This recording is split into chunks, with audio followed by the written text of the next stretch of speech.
येते क्रोधा, क्रोधात भवती सम्मोहा. आणि एकदा माणूस क्रोधित झाला, रागीट झाला, राग आला की तो हिप्नॉटाइज होतो, संमोहित होतो, बेहोश होतो. आणि मग समोर आहे का बाप आहे कळतं. राग आल्यावर आपल्यापेक्षा मोठा आहे का छोटा आहे कळतं. कळतं काय? काही कळत नाही. संमोहित होतो आपण. आणि मग समोहात स्मृती विभ्रमा. समोह आला की स्मृती, मेमरी नाहीशी होते.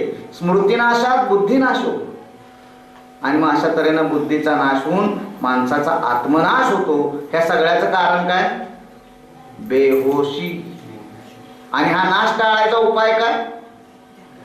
ध्यान. म्हणून गीतेत दुसरं सूत्र सांगितलंय. वाचली का कोणी गीता ह्याच्यात? हे सांगितलं सूत्र आत्मनाशाचं. आणि आत्मउद्धाराचं एक सूत्र गीतेत सांगितलं. अभ्यासात संजायते ज्ञानम, ज्ञानात ध्यानम विशिष्यते, ध्यानात कर्मफल त्यागा, त्यागात शांती निरंतर. म्हणजे अभ्यास केला की अभ्यासानं काय मिळतं? ज्ञान. आणि ज्ञान आलं की ज्ञानातनं जन्माला येतं ध्यान.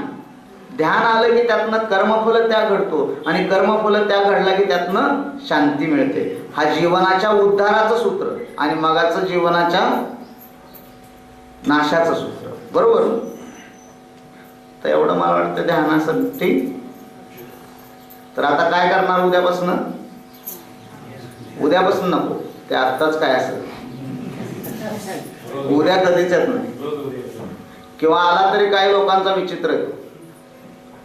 एका दुकानदारानं आपल्या दुकानात लिहिलं होतं, कल करे सो आज कर, आज करे सो अब, कल में पर लय होय, काहीतरी असं आहे ना सूत्र.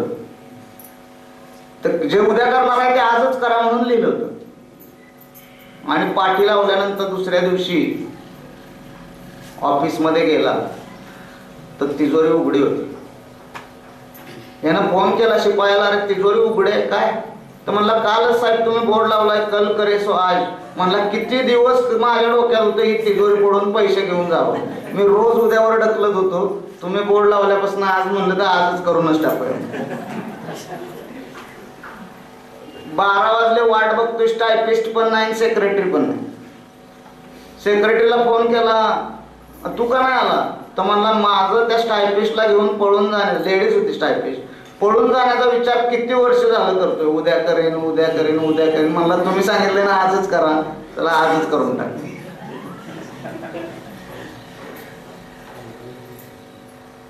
तर ध्यानमय जगायचं. आलं लक्षात? आपण असं करत असतो.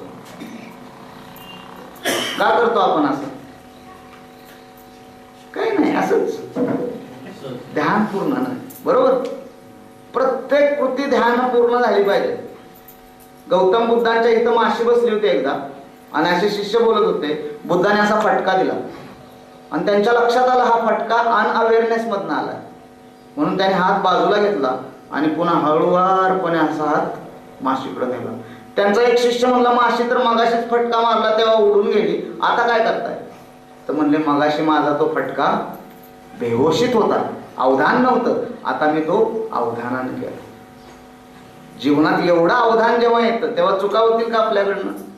आणि क्वालिटी ऑफ लाईफ आपलं इम्प्रूव्ह. आपण नेहमीच पश्चाताप करतो पण गोष्टी, पश्चाताप करतो. पश्चाताप केला की दुसऱ्या मिनिटाला तेच करतो.